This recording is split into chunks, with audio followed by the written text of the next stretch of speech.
Hare Krishna.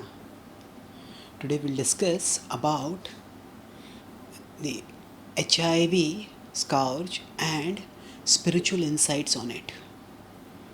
HIV and the AIDS that often results because of it is one of the biggest health hazards of our contemporary times. The sheer scale of the epidemic is horrendous, and despite enormous technological advances, the reliable and consistent treatment and cure for this terrible disease remains elusive, and we need to mobilize whatever resources we have for dealing with this.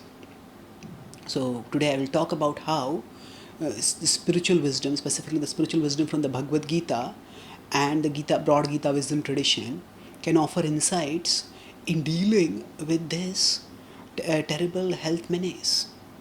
So firstly, I will talk from the perspective of the patient itself, then I'll talk from the perspective of the caregivers, and then I'll talk from the perspective of the larger society. One of the biggest problems when we get diseases, especially crippling or terminal diseases, is the emotional breakdown that happens. That the sense of brokenness, the sense of doom, the sense of futility can be so crippling that a person can succumb long before one needs to succumb.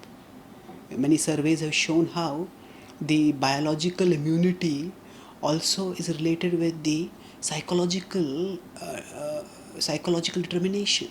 If a person loses to the will to live, then the body also gives up the fight to live. So now this emotional breakdown is almost inevitable when we have a materialistic conception of life. If people think that they are simply their physical selves and that these physical bodies are going to be destroyed by disease, which is mostly incurable, often terminal, then they have little reason to hope and to live. But if they can understand through the spiritual wisdom traditions, the Bhagavad Gita gives us a message that death is not the end, that we are spiritual beings, we are at our core indestructible souls, and the body is like a shell for us. So for those who are afflicted by disease, if they understand that they are spiritual beings, that they are at their core indestructible, that can give that knowledge, that realization, that insight, which can come from philosophical contemplation and devotional meditation. That insight can help them build a fortress within themselves by which they can fight against the negative forces of depression and dejection that would otherwise afflict them. So, at the level of patience, spiritual wisdom can empower them to fight the good fight, recognizing that they are not their body. So, what is being threatened is simply their physical shell, and they are at their core indestructible. So, by understanding and realizing one's spiritual identity, one can get shelter even amidst great adversity. Even it be a adversity like a disease that comes from HIV. So now, from the point of view of the caregivers, it is important to recognize that there is no that rather than focusing simply on the body of the patient alone, if there is a holistic care offered, if we understand that the person is not just the body, there is the body, the mind, and the soul, then the caregivers, they of course need to do whatever is possible and whatever is essential at the level of the body to take care of the patient, but that alone is not enough. And quite often such diseases, HIV and AIDS, well, there can be multiple causes. Quite often it is caused by a misdirection of the human quest for pleasure.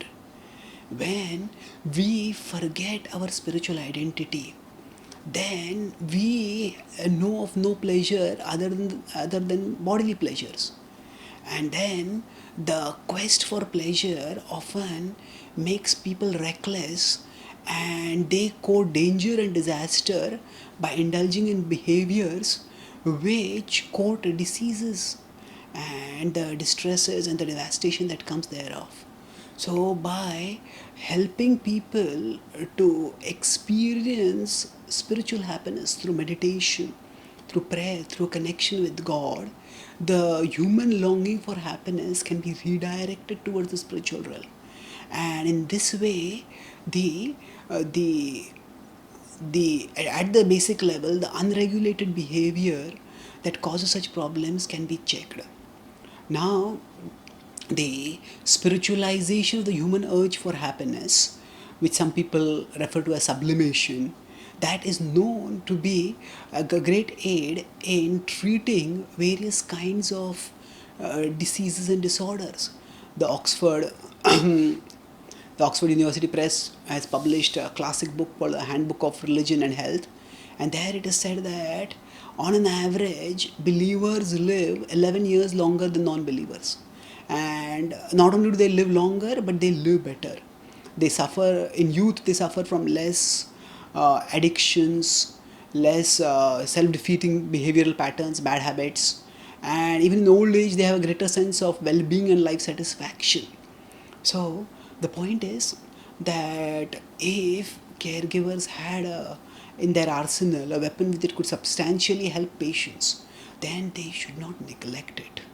And there are models. The Krishna consciousness movement has its doctors establishing the Bhaktivedanta hospital, and this hospital the has a spiritual care department where, along with competent medical care, spiritual care is also offered, and that helps the patients to emotionally become strong and, based on the foundation of spiritual wisdom, get the will to live and get the will to fight against whatever adversity is there.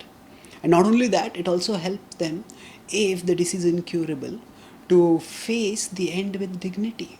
Because when they understand that they are themselves indestructible, what is going to be destroyed is their bodily shell, then they get a great sense of peace and relief, by which they can face the end without by recognizing that the end is not actually the end. Now, moving onwards, one unfortunate consequence can be stigmatization. That means if a culture recognizes that certain kinds of behavior are good, and it reproaches certain other kinds of behavior, then if a person gets a disease like AIDS because of HIV infection, then society can become value judgmental and condemn that person.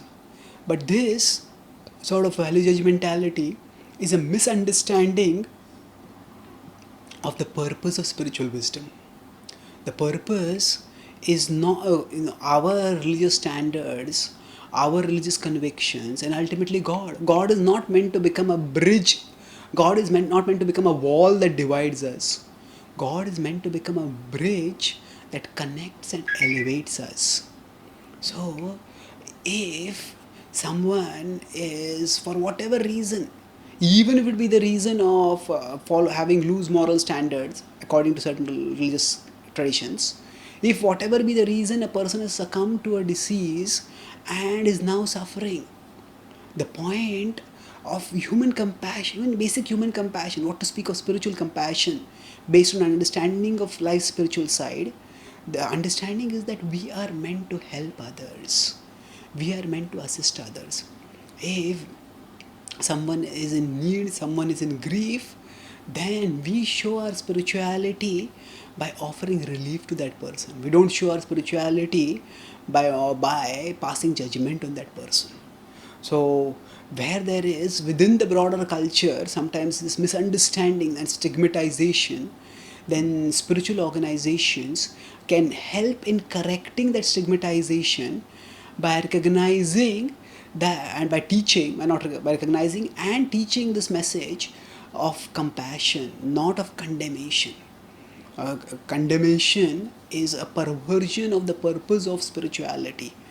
And oh, unfortunately, when people do not recognize the purpose of spirituality is to connect us with each other, to connect us with God, united with each other in our connection with God. When we forget that, then our religious practices and even God Himself unfortunately becomes a wall that divides instead of a bridge that connects and elevates. So, at a broader level, further, at one level, it is stigmatization. At another level, there is excessive glamorization of sexuality. The sexual side is a natural side of the human life. But when there is excessive glamorization and perpetual obsession with the sexual side, then that makes people misled. That creates cravings within people that are insatiable, and that make them very vulnerable to self-defeating behaviors.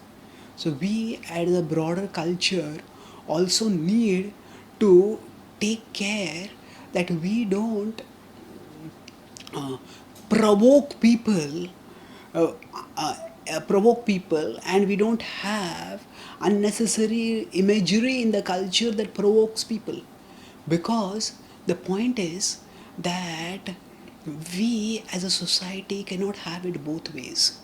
Today, for example, with respect to food and obesity, we have fast foods and we have aggressive advertisement and glamorization of that fast food, and fast food often makes people fat fast. And on the other hand, on one side there is glamorization of fast food, and on the other side there is condemnation of obesity. A person who is obese is frowned upon, looked down upon, and it's almost as if obesity is considered to be like a moral deficiency. It's in today's, according to today's mutable senses, to mutable conceptions of morality. And because of this, for example, people get various kinds of psychological disorders where people say become so obsessed with their figures that they feel that if I become even a little fat, then I'll be unattractive, no one will look at me, no one will care for me. And there are psychological disorders that come up because of this also. So bulimia and other disorders result because of this. So the point is, we when we put pressure both ways, when people are subjected to pressure both ways, one way is that, oh, you should not be obese, you should not be obese, you should not be obese. And the second way is that there is such attractive food, such attractive food, such attractive food, and this food is so great, eat it. And people become tormented. In Google, there was an amazing experiment done that they in the cafeteria in their premises, they had chocolates and sweets, so which were initially kept in transparent containers. And when they kept in transparent containers, people would come to the shop and they might come to the cafeteria or whatever for taking some snacks, but they would also take this sweets and they would eat it. And then they decided to change the containers from transparent to translucent. So when people could not see what was inside those containers, and they found in just as compared to 6 weeks before and 6 weeks after this move was done from transparent to translucent, there was a phenomenal drop in the intake of those sweets. Why? What is the reason for this? The reason was, whenever there is temptation, then there is indulgence. But when there is not temptation, then the indulgence also becomes lesser. So this is a good this is a principle which the Bhagavad Gita also talks about, when it says that yada samharate chayam kurmo angani va sarvasha indriyani indriyarthebhyas tasya prajna pratisthita. It says that yada samharate chayam, just as a tortoise withdraws its limbs within oneself, similarly a wise person withdraws one's senses within oneself. So what this experiment talks about is that if the senses are not exposed to the objects that attract the senses, if the eyes are not shown the sweets, then the persons are not people are less attracted to going and eating the sweet. So similarly, we as a society need to become more culturally responsible, and spiritual organizations have a vital role to communicate their wisdom in a way so that our advertising, our culture in general becomes more ethically and socially responsible, and it doesn't unnecessarily and excessively glamorize imagery that triggers sexual desires and thereby triggers self-destructive behavior in people.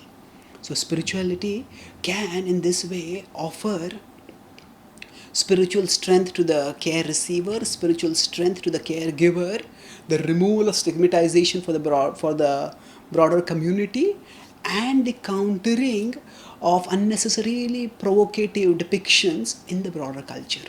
And in this way, spirituality can offer uh, insights and practical steps for effectively dealing with the menace of HIV related disorders.